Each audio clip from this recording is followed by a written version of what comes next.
Everyone has a story, and this is ours. On April 17th, 2011, we found out we were pregnant.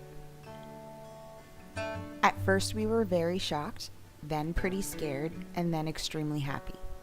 I don't think I've ever seen my dad cry and smile so much all at once. At this time in our lives, we were planning our wedding, we had sold our home, and we were temporarily living with my dad until we found our next house. Needless to say, it wasn't the best of timing, but let's be honest, one is. All we knew at this point is we were going to be the best parents ever, and we were rooting for a boy.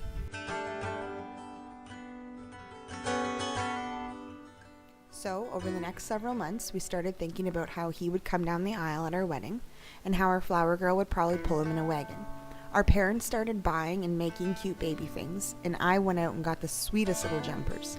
I couldn't wait to start decorating a nursery, wherever that was going to be. Growing up, I always wanted the name Alexis if I had a daughter. I told Derek this several times, and each time he hated the idea.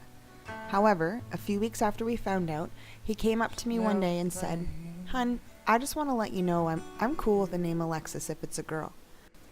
I had to laugh, and I'm pretty sure I had a tear or two, because it's just funny that once you've created a life and you've become a parent, how all the little things don't matter anymore. It was his way of showing me that no matter what, he was going to make me and this baby very happy. Now for the boy's name, that was pretty simple. An evening on Google, and we decided Jackson. I always loved it. Unfortunately, what we didn't know at this time was all these dreams and hopes and wishes that we had for this little bundle of love we created, they weren't ever going to come true.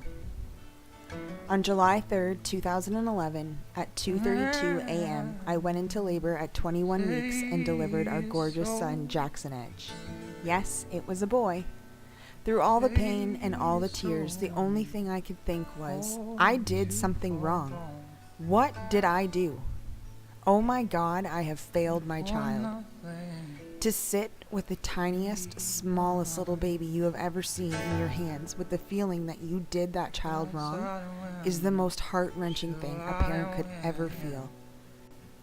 Derek had a hard time not only losing our child, but also facing a situation of losing me. I had lost way too much blood and was forced to accept a blood transfusion and then go through a D&C. We made it out of there, though, the best that we could. To leave there with the emptiest feeling you could ever imagine is to say the least. Getting up in the morning and eating a good breakfast, getting enough exercise, making plans, shopping, everything. It was all for him, and then it was gone. Words just can't explain that feeling of confusion and depression. I had hoped so much to get answers. I wanted answers as to why I deserved to have my child taken from me. What did I do wrong? What didn't the doctors see through all the ultrasounds and blood work?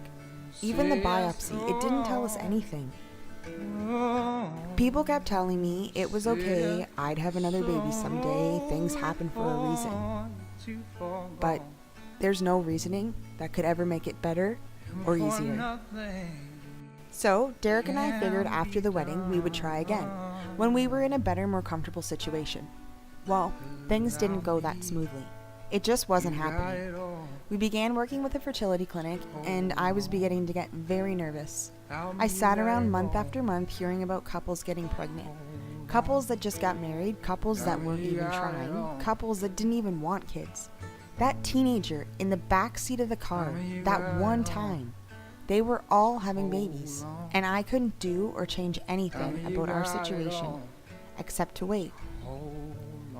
Night after night, I sat and cried thinking, what have I done so wrong in my life that not only was my child taken from me, but I'm deprived of ever being able to have another?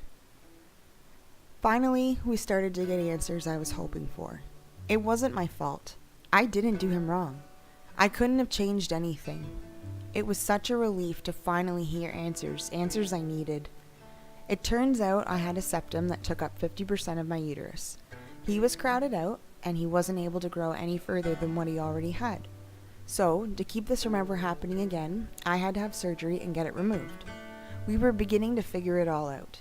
Not only was the septum posing problems, but I also have polycystic ovarian disorder. Well, how did you get pregnant in the first place? You're probably asking. No one has any idea, but I do. It's just another sign that He is my miracle and my angel. Our doctor, however, assured us that with some help it would be possible again. So I continued on with numerous ultrasounds, many blood tests, ample doctor's appointments, and imperative prescriptions.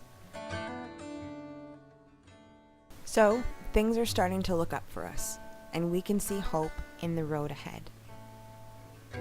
That hope will be arriving in May 2014.